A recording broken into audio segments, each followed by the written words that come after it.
السلام علیکم ورحمۃ اللہ وبرکاتہ۔ ایک طرف لوگ اتنی عبادت کرتے ہیں اللہ تعالیٰ کی، اور دوسری طرف ہم کیا کرتے ہیں؟ فرض چیز جو کہ اللہ تعالیٰ نے کہہ دی ہے کہ یہ کمپلسری آپ کو کرنی ہی ہے، چاہے کچھ بھی ہو جائے۔ 5 وقت کی نماز آپ کو پڑھنی ہی ہے، چاہے آپ کہیں پر بھی ہو۔ You have to pray 5 times a day۔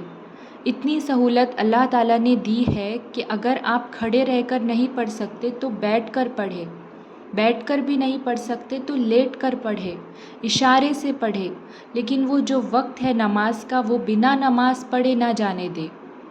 اتنی گرمی میں، دھوپ میں، آگ میں لوگ کام پر جانا تو نہیں چھوڑتے، پورا دن کام کرتے ہیں۔ کیا اسی طرح سے ہم فکر سے فجر کے لیے اٹھتے ہیں؟ کیا اسی طرح سے ہم 5 وقت کی نمازوں کے لیے ٹائم نکال کر پڑھتے ہیں؟ رزق کے پیچھے بھاگتے ہیں، لیکن اس کو راضی کرنا ضروری نہیں سمجھتے جو رزق دینے والے ہیں۔ کچھ لوگ کیا کرتے ہیں؟ اسی دنیا کو اپنی پرماننٹ رہنے کی جگہ سمجھتے ہیں، بہت کچھ کرتے ہیں دنیا کے لیے۔ کمانا غلط نہیں ہے، گھر لینا، اپنے شوق پورے کرنا غلط نہیں ہے، لیکن ساتھ ساتھ آخرت کے لیے بھی ہماری فل تیاری ہونی چاہیے۔ ایٹ لیسٹ ڈیلی کوشش کرنی چاہیے۔ اپنے گناہوں پر ہمیں شرمندگی ہونی چاہیے۔ موسٹلی جب ہم کسی کا بیان سنتے ہیں تب اتنے ٹائم کے لیے بہت خراب لگتا ہے، لیکن پھر ہم سب بھول جاتے ہیں۔ شیطان ہم کو وہ چیزیں نہیں کرنے دیتا ہے، لیکن ہم کو روز شیطان کو ہرانا ہے۔ اس سے لڑ کر ہم کو اللہ کے بتائے ہوئے راستے کو فالو کرنا ہے۔ کس کو صبح اتنی گہری نیند سے اٹھ کر وضو کر کے نماز پڑھنا پسند ہے؟ کسی کو نہیں۔ لیکن جب ہمارے دل و دماغ میں آخرت کا خوف ہوگا، اللہ تعالیٰ کو راضی کرنے کا ایک جذبہ ہوگا، تو ہم ترنت اٹھ کر نماز پڑھیں گے۔ اور یہ چیز ایسی ہے کہ اس کو خود سے ہمیں سمجھنا ہوگا۔ کیا کوئی سمجھائے گا ہمیں؟ کوئی زبردستی پڑھ لو بول دے گا، لیکن کب تک؟ ان چیزوں کو جب تک ہم سیریسلی نہیں لیں گے نا، تب تک کچھ نہیں بدلنے والا۔ اور اگر کوئی دن نہ اٹھ پائے فجر کے لیے تو وہ دن ہماری گڈ مارننگ نہیں، بیڈ مارننگ ہوگی، اور ہم کو بہت برا لگے گا، ریئلائز ہوگا کہ we are not doing good.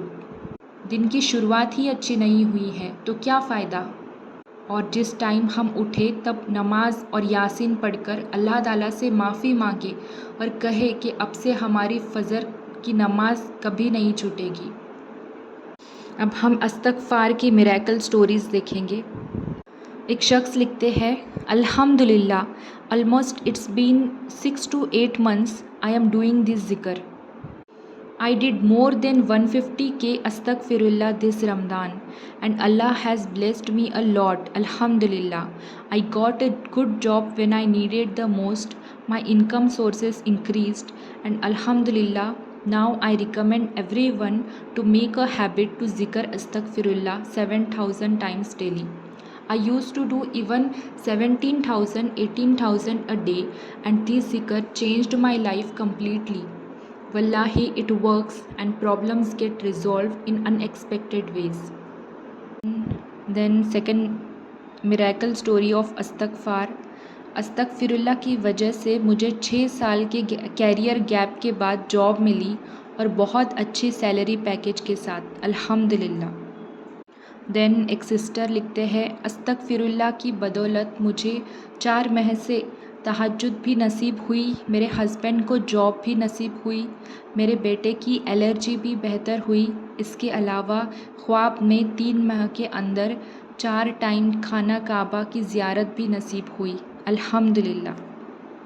Then next sister لکھتی ہے، استغفراللہ نے میری لائف بدل دی۔ میں نے پچھلے سال رمضان سے پڑھنا سٹارٹ کیا اور 7 سورہ بقرہ کی تلاوت ڈیلی، چاہے 2 پیج ہی پڑھتی لیکن سورہ بقرہ ضرور پڑھتی، تو آج مجھے وہ سب ملا جو میں نے مانگا، اور بلیو می وہ سب ناممکن تھا میری نظر میں، لیکن اللہ نے مجھے کیسے کیسے نواز دیا کہ میری عقل دنگ رہ گئی، سبحان اللہ، الحمدللہ۔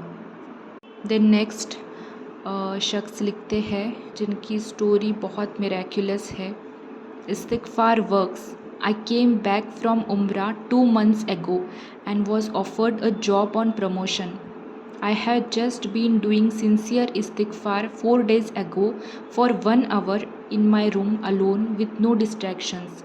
About 4,000 istighfar, that is approximately. I didn't do istighfar for any job or nothing like that.